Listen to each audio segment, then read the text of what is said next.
Maailmassa on niin valtava petos, että 99,9% maailmasta on petetty.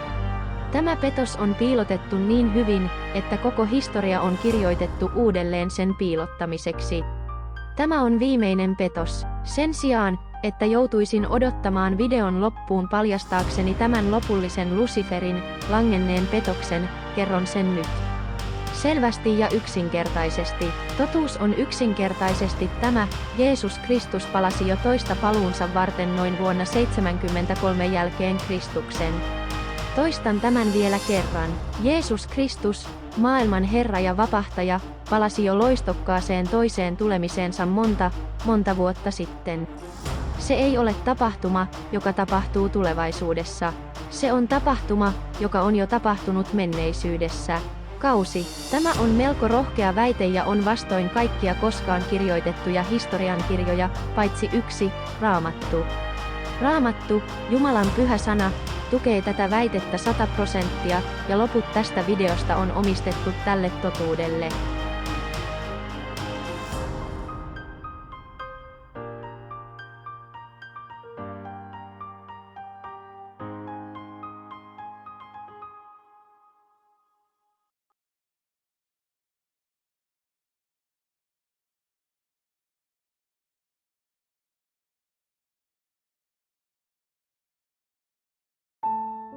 Joten joskus 70–75 JKR.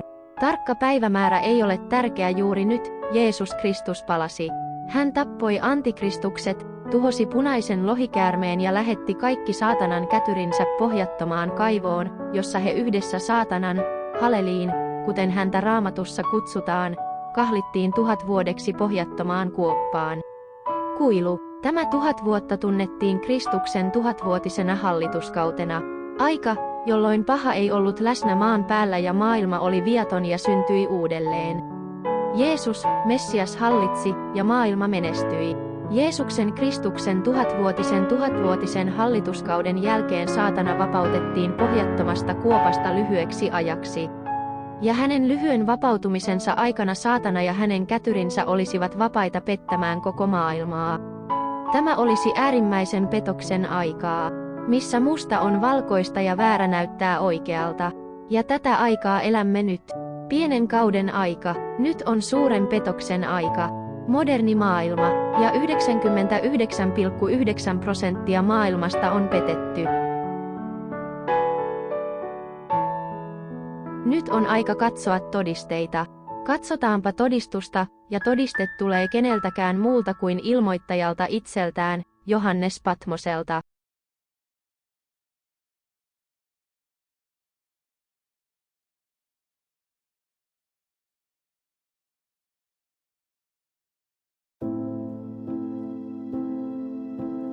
Avain tämän viimeisen suuren petoksen avaamiseen on Johannes ilmestyskirjan kirjoittaja.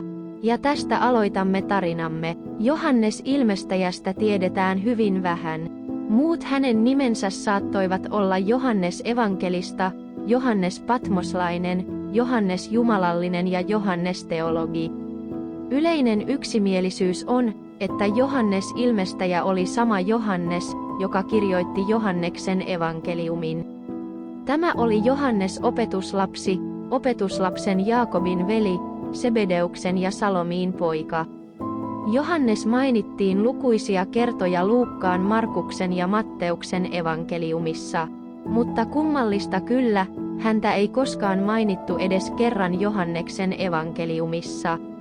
Sen sijaan Johanneksen evankeliumissa mainitaan opetuslapsi, jota Jeesus rakasti 5 kertaa eniten, ja useimmat tutkijat ovat tulleet siihen johtopäätökseen, että tämä henkilö, opetuslapsi, jota Jeesus rakasti eniten, oli itse asiassa Johannes opetuslapsi, kirjoittaja, joka kirjoitti evankeliumin.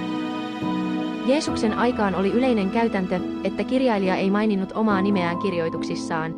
Se oli eräänlaista nöyryyttä ja tarinasta irtautumista, joten jos Johannes, opetuslapsi, kirjoitti Johanneksen evankeliumin, mikä on melko turvallinen oletus, on järkevää, miksi opetuslapsia Johannesta ei mainittu evankeliumissa kertaakaan.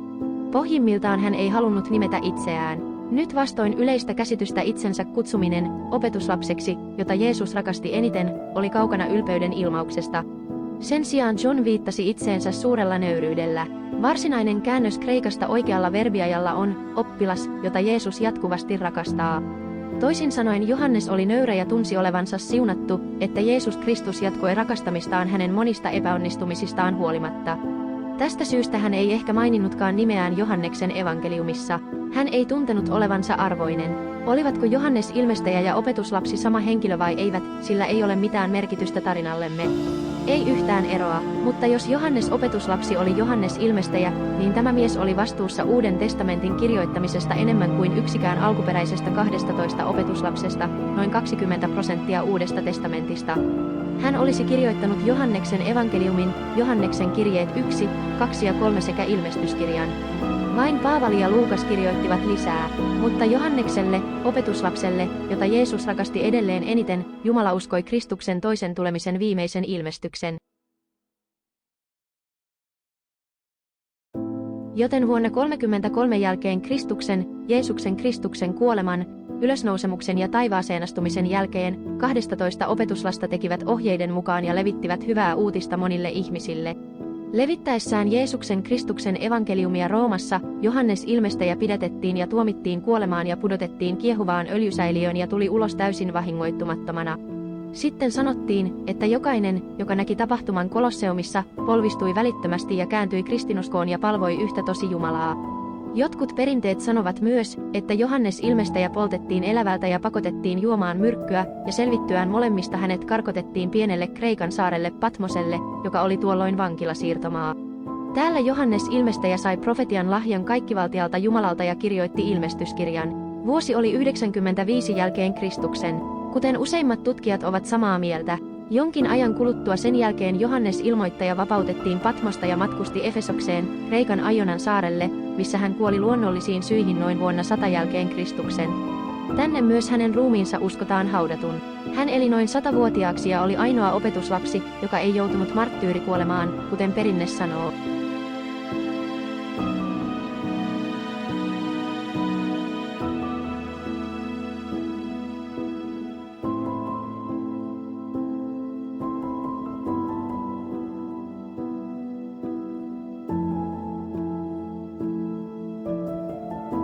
Ymmärtääksemme todella langenneen Luciferin suuren viimeisen petoksen, meidän on tarkasteltava uudelleen päivämäärää 95 jälkeen Kristuksen, jolloin ilmestyskirja kirjoitettiin.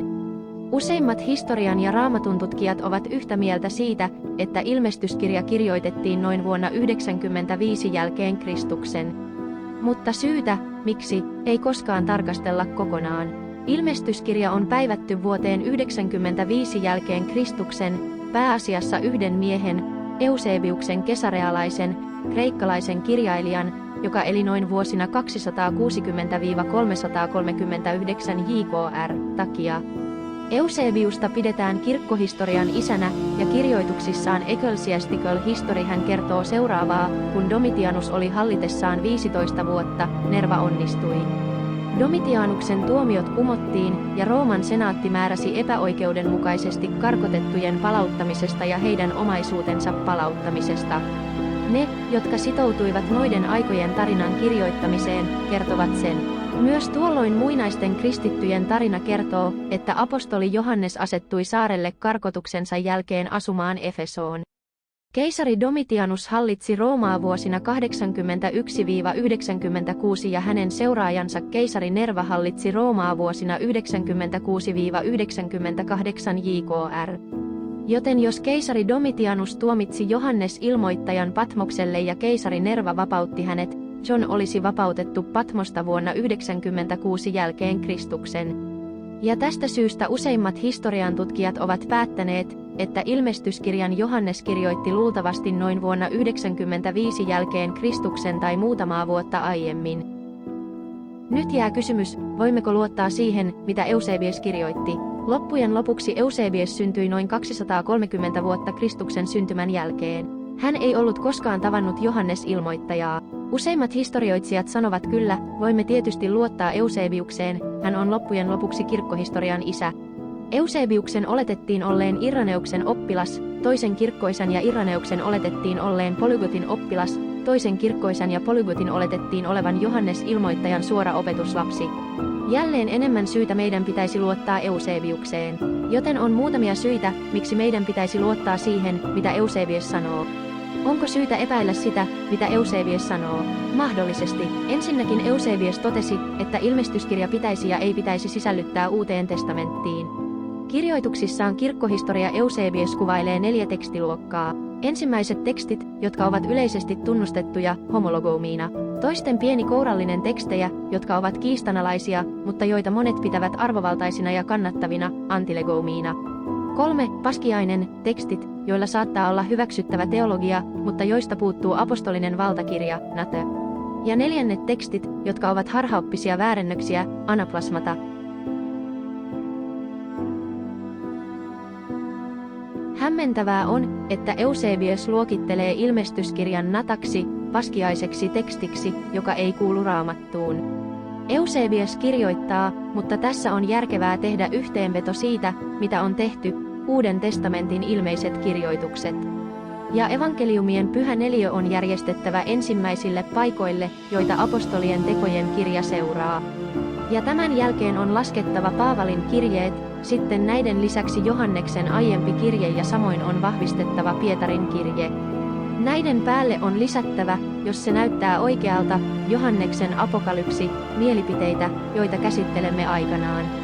Laittomien joukosta pankoon alas Paavalin tekojen kirja ja Paimen ja Pietarin apokalypsi ja näiden lisäksi Barnabaan kirje ja apostolien opetukset, ja edelleen, Johanneksen apokalypsi, jos se näyttää oikealta.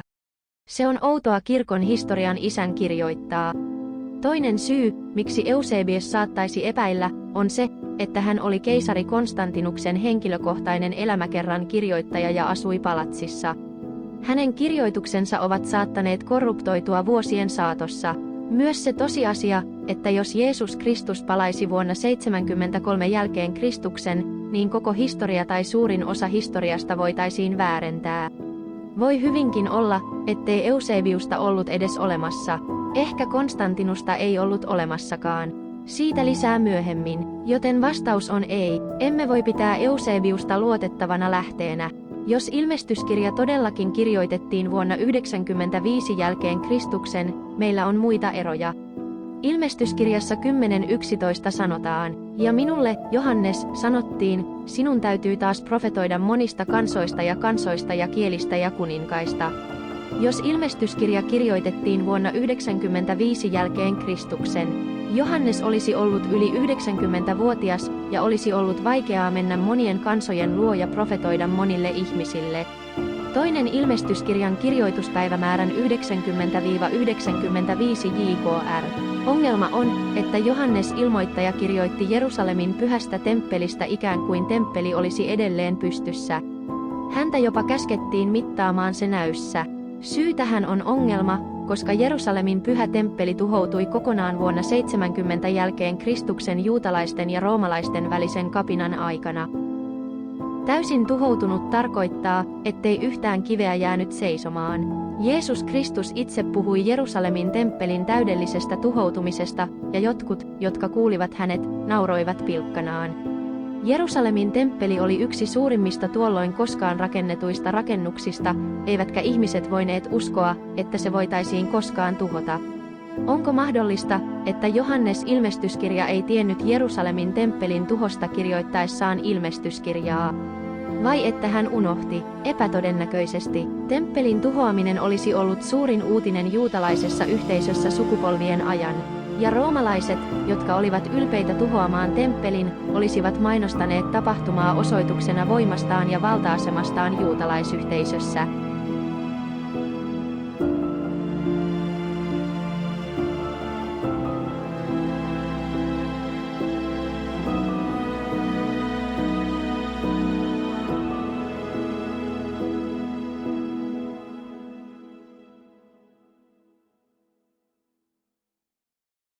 Entä jos Johannes ilmestyskirja olisi kirjoittanut ilmestyskirjan esimerkiksi vuonna 68 jälkeen Kristuksen tai jopa vuonna 65 jälkeen Kristuksen?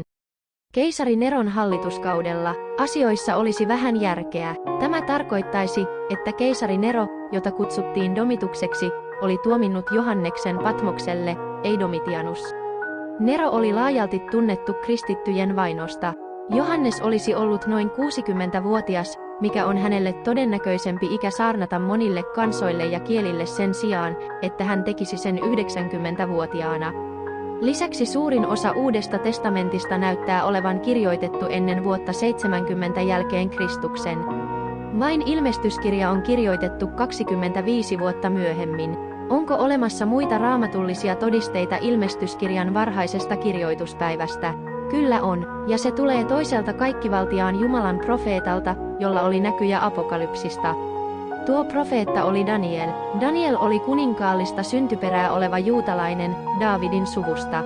Nuorena miehenä hänet vei vankeuteen Nebukadnessar II, kuningas Babylon. Danielin ansioksi luetaan Danielin kirjan kirjoittaminen Vanhassa testamentissa, jonka on perinteisesti päivätty kirjoitetuksi noin vuonna 600 ennen ajanlaskun alkua.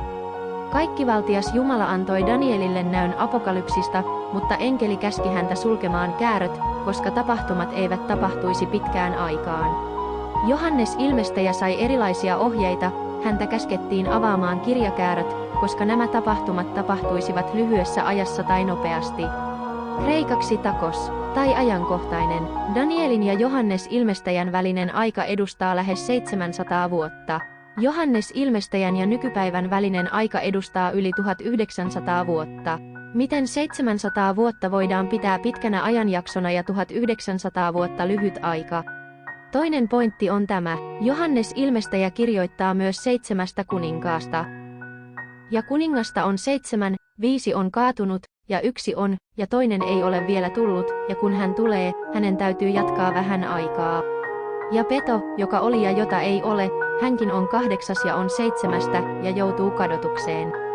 Monet väittävät, että 7 kuningasta ovat Rooman 7 keisaria. Julius, Augustus, Tiberius, Caligula, Claudius, Nero ja Galba. Galba eikä Domitianus. Miksi? Ensinnäkin Domitianus ei kuulunut Julio-Claudian dynastiaan. Hän tuli Flavius-dynastiasta, eikä häntä pidetä osana Rooman perustajadinastiaa. Toiseksi Servius Galba Caesar Augustus, alunperin Servius Sulpicius Galba, syntyi 24. joulukuuta 3 EKR. Ja kuoli 15. tammikuuta 69. Neron kuoleman jälkeen Galbasta tehtiin Rooman keisari 7 kuukauden ajan vuosina 68–69 JKR. Galba oli virallisesti viimeinen keisari Julio-Claudian dynastia. Tuossa dynastiassa Nero olisi 6. kuningas 7 joukossa. 5 kaatunutta kuningasta olisivat Julius, Augustus, Tiberius, Caligula ja Claudius. Se, joka on kuningas, olisi Nero, tuolloin hallitsi keisari. Ja toinen, joka ei ole tullut, olisi Galba. Tämä on jälleen todiste siitä, että Johannes kirjoitti ilmestyskirjat Neron eikä Domitianuksen hallituskaudella. Jos Johannes Ilmestäjä olisi kirjoittanut ilmestyskirjan Nero Kaisarin hallituskaudella, monet muut kirjoittajat olisivat kirjoittaneet siitä, mutta valitettavasti ei ole olemassa kirjoituksia, jotka vahvistaisivat tai kiistävät tämän. Muutamaa lukuun ottamatta, on olemassa vanhin. Kopio ilmestyskirjasta tunnetaan. Se on syrainin käännös, jonka Deuteronomi Daeo julkaisi ensimmäisen kerran vuonna 1627. Syyrian Peshita-ilmestyskirjan otsikko, Peshita tarkoittaa yksinkertaistettua, sanoo, ilmestys, jonka Jumala antoi Johannes evankelistalle Patmoksen saarella, jonne Nero Siiso karkoitti hänet. Joten joko yksi vanhimmista säilyneistä ilmestyskopioista on totta tai Eusebiuksen kirjoitukset. Toisen täytyy olla valhe, jos toinen on totta. Vielä lisää todisteita. Muratorian fragmentti, joka juontaa juurensa 170–190 JKR, sanoo, tämä Johanneksen teos kirjoitettiin Neron hallituskaudella. Raamatun arameankielisessä Peshita-versiossa on huomautus, joka asettaa sen päivämäärän ennen vuotta 70 jälkeen Kristuksen. Ilmestyskirjan otsikkosivulla todetaan, että tämä Johanneksen teos kirjoitettiin heti Neron hallituskauden jälkeen, mikä asettaisi kirjoituspäivämäärän noin 68–69 JKR. Liturgian prologit, jotka juontavat juurensa 250–350 JKR, väittävät, että Paavali kirjoitti myös näille 7 seurakunnalle Johanneksen kirjan jälkeen, jolloin ilmestyskirjan kirjoittaminen asetetaan Paavalin kirjoitusten edelle. Joten jälleen, jos Nero eikä Domitianus tuomitsi Johnin Patmokselle, ilmestyskirjan viimeisin kirjoituspäivä olisi noin 68 jälkeen Kristuksen. 2 vuotta ennen Jerusalemin temppelin tuhoa. Vaikka tämä on vastoin tavanomaista historian näkemystä, Jeesus Kristus totesi sen itse 3 kertaa evankeliumissa. Hän lupasi palata ja jotkut huoneessa kuuntelevista ihmisistä olisivat edelleen elossa. Missään muussa kohdassa Raamatussa ei ole tarkempaa aikajanaa, ja totuus on ollut siellä koko ajan. Odottaa vain näkemistä, eikä Jeesus Kristus riko meille antamaansa lupausta. Jos hän sanoi palaavansa takaisin, niin hän teki. Lauseen loppu, kausi, täysi pysähdys.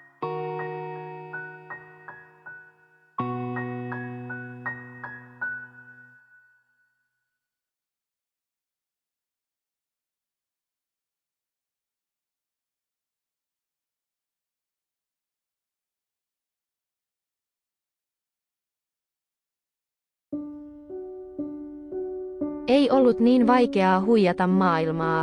Toinen lainaus kirjasta, 1984, on hän, joka hallitsee menneisyyttä, hallitsee tulevaisuutta. Tämä on erittäin puhutteleva lausunto. Se, joka hallitsee historian kirjoja, hallitsee maailman tulevaisuuden suuntaa. Mutta heti seuraava lause on myös erittäin paljastava, ellei enemmän. Hän, joka hallitsee nykyhetkeä, hallitsee menneisyyttä. Joten saatana nollasi nykyajan nollaamalla aikajanan. Ja hän ja hänen kätyrinsä pystyivät keräämään kaiken edistyneen tartaarilaisen tekniikan ja tiedon. Vaikka hänellä ja Illuminatin perheillä oli lentokoneita ja sukellusveneitä ja tankkeja ja tietokoneita vuonna 1776, muualla maailmassa oli hädin tuskin sähköä ja juoksevaa vettä ja se käy läpi teollista vallankumousta. Sitten hän asensi keskuspankkijärjestelmän, joka pitää maita rahoitusorjina. Hän loi maailman monarkiat väärentämällä sukuluetteloita. Hän loi maailman, jossa jotkut ovat nälkäisiä, nukkuvat peloissaan tai ovat sairaita. 1000-vuotisen valtakunnan vastakohta. Siellä ruoka ja energia oli ilmaista kaikille. Ja loput, kuten sanotaan, on historiaa ja tarinaa toiselle ajalle. Ole siunattu, kun tiedät totuuden Jeesuksesta Kristuksesta, Emmanuelista, maailman pelastajasta, todellisen Jumalamme ainokaisen pojasta, taivaiden ja maan kaikkivaltiasta luojasta. Aamen. Ok, joten nyt ajattelet, jos tämä kaikki on totta, mitä tapahtui Kristuksen 1000-vuotiselle 1000-vuotishallitukselle? Se on hyvä kysymys, joka ansaitsee paljon lisätutkimusta. Oletetaan, että Jeesus Kristus palasi vuonna 73 jälkeen Kristuksen. Hän tappaa punaisen lohikäärmeen ja tappaa antikristukset ja karkotti pahan 1000 vuodeksi. Oletetaan, että Jeesuksen Kristuksen 1000-vuotinen hallituskausi alkoi vuonna 100 jälkeen Kristuksen. Jeesuksen Kristuksen 1000-vuotinen hallituskausi olisi siis kestänyt vuodesta 100 jälkeen Kristuksen, vuoteen 1100 jälkeen Kristuksen, tai 80 jälkeen Kristuksen - 1080 jälkeen Kristuksen, tai 73–1073 JKR tai 75–1075 JKR. Tarkka päivämäärä ei ole tärkeä, kuten näet pian, joten vuodesta 100 jälkeen Kristuksen vuoteen 1100 jälkeen Kristuksen maailma oli rauhassa. Tämä aika on tullut tunnetuksi Tartarian hallituskaudella. Kuten ehkä tiedät tai et jo tiedä, Tartaria oli valtakunta, joka oli piirretty jokaiselle kartalle ennen vuotta 1776, joka yhtäkkiä katosi historiasta. Kristuksen 1000-vuotisen hallituskauden jälkeen, oletetaan, että se päättyi vuonna 1100, saatana vapautettiin pettääkseen koko maailman ja pettääkseen koko maailman. Yksi ensimmäisistä asioista, jonka hän teki, oli nollata aikajana 1776. Joten vuosi 1100 on itse asiassa vuosi 1776, joka oli Bayerin Illuminatin syntymäaika, teollisen vallankumouksen alku, Amerikan perustaminen ja niin edelleen. Saatana ja hänen kätyrinsä menivät ahkerasti töihin, kunnes jokainen asiakirja on tuhottu tai väärennetty, jokainen kirja on kirjoitettu uudelleen, jokainen kuva on maalattu uudelleen, jokainen patsas ja katurakennus on nimetty uudelleen, jokaista päivämäärää on muutettu. Ja prosessi jatkuu päivä päivältä ja minuutti minuutilta. Historia on pysähtynyt. Mitään ei ole olemassa paitsi loputon lahja, jossa puolue on aina oikeassa.